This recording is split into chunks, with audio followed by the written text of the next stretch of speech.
Λοιπόν, πάμε άλλο ένα γιατί μας έφτασε ο χρόνος. Έλα Ζέτα, αυτό τι το βάζεις? Απλά δίνει μια αγκαλιά. Πνιγήκαμε λίγο.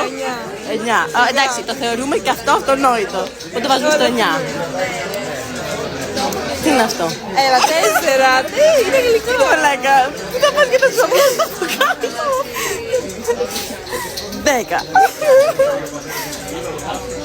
2. Επειδή βασικά το έχουμε δει και έχουμε κλέψει, θα το βάλουμε γιατί δεν έχει κάτι καλύτερο.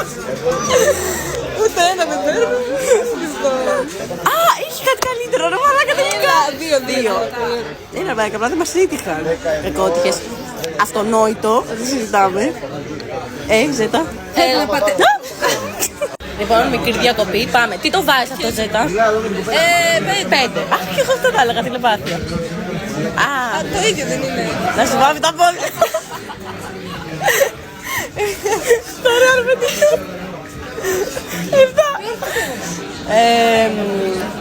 Τώρα αυτό με τον Παύλο, άντε πάλι. 6. Τίποτα.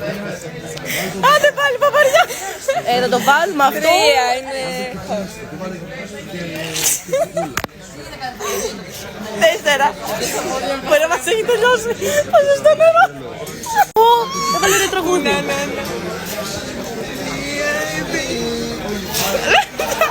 Τι, κοίτα τι μαλακία έγινε τώρα αυτό. Είναι ωραίο. Είναι προσωπικό σερ.